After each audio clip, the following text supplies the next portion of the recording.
శ్రీమాత్రే నమః. ఈ అమ్మవారు కట్టపుట్టాలమ్మ తల్లి అండి. ఈ తల్లి ఎంతగా అనుగ్రహించిందో, ఈమె మహిమ వెంటనే భక్తులకు ఎంతగా నిరూపిస్తుందో నాకు కలిగిన ఒక అనుభవం మీతో పంచుకున్నాను. కామాక్షి వ్రతం 10వ వారంలో నేను చెప్పానండి ఈ అమ్మవారి గురించి, ఈ టెంపుల్లోనండి. ఈ అమ్మ మహిమ చాలా అపారం. అసలు చూడ్డానికి టెంపుల్ చాలా చిన్నదిగా ఉన్నా కూడా అక్కడ ఉన్న శక్తి అపారం అన్నమాట. అక్కడ అమ్మవారితో పాటు వినాయకుడు, ఇంకా సుబ్రహ్మణ్య స్వామి, ఇంకా చాలామంది దేవతలు ఉన్నారండి.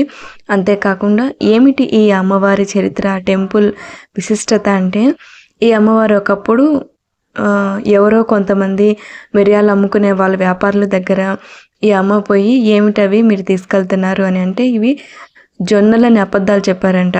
మిరియాలు కాస్ట్ ఎక్కువ కదా, జొన్నలు చెప్పేసరికి వాళ్ళు పోయి అమ్మడానికి వెళ్ళేసరికి తీరా చూస్తే అవి జొన్నలుగా మారిపోయాయంట. అప్పుడు వాళ్ళు బుద్ధి తెచ్చుకొని తిరిగి మళ్ళీ ఎక్కడైతే అమ్మ కలిసిందో అక్కడికి తిరిగి వచ్చి మళ్ళీ చూసేసరికి అమ్మ శిలగా మారిపోయి ఉంటుందంట. అంటే వీళ్ళు ప్రాధేయపడతారు, అమ్మ మా తప్పు అయిపోయింది, అబద్ధం చెప్పాం, క్షమించానంటే అప్పుడు అమ్మ నన్ను ఇక్కడ పూజించండి ఆదేశిస్తుంది అనమాట. అప్పటి నుంచి అక్కడ పూజలు జరుగుతాయి. కానీ అక్కడ రైల్వే ట్రాక్ ఉంటుందండి, పైన రైల్వే ట్రాక్, కింద అమ్మ పుడుతుంది. అందుకే కట్టలో పుట్టింది కాబట్టి కట్టపుట్టాలమ్మ అని పేరు వచ్చింది. ఇక్కడ ఒక అమ్మ ముందు పెద్ద మట్టి దిబ్బ మాదిరిగా ఉంటుందండి. అక్కడ అమ్మవారికి ప్రతి ఏటా జాతర ఉత్సవాలు జరుగుతాయి.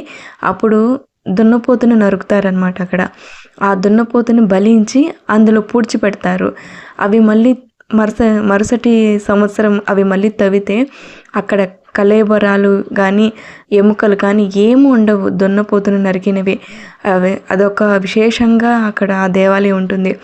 అంతేకాకుండా ఇక్కడ నాగాలమ్మ తల్లి అందరూ ఉన్నారండి. చూడండి అసలు ఆ పుట్టు ఉంటుంది, ఎంత దైవికంగా ఉంటుందో చూడడానికి అసలు ఒళ్ళు గగ్గురు పొడుస్తుంది, అంతగా ఉంటుందన్నమాట. నాగాలమ్మకు ఇక్కడ బాగా చేస్తారండి. ఈ అమ్మ భక్తుల పాలిట కొంగు బంగారం. ఎవరైనా సరే అమ్మను దర్శించి ధర్మబద్ధమైన కోరిక కోరి ఈ కోరిక నెరవేరితే మొక్కుకుంటారండి. సంవత్సరం లోపల ఆ కోరిక నెరవేరి మళ్ళీ అమ్మకు మొక్కులు చెల్లించుకుంటారు. ఇక్కడ అమ్మకి కోళ్ళు మేకలు బలించి అక్కడే వండి అందరూ తింటారండి. వచ్చిన వాళ్ళందరూ, అది ఎక్కడ విశేషము. వారితో పాటు వాళ్ళ బంధువులు కూడా వస్తారు. ఈ టెంపుల్ వచ్చేసి మనకి కడప నుంచి చెన్నై హైవేలో మెయిన్ రోడ్ లో ఉంటుంది. కరకంబాడి అనే ఊర్లో ఉంటుంది. శ్రీకాళహస్తి రేణిగుంటకు మధ్యలో ఉంటుంది ఈ టెంపుల్. శ్రీమాత్రే నమః.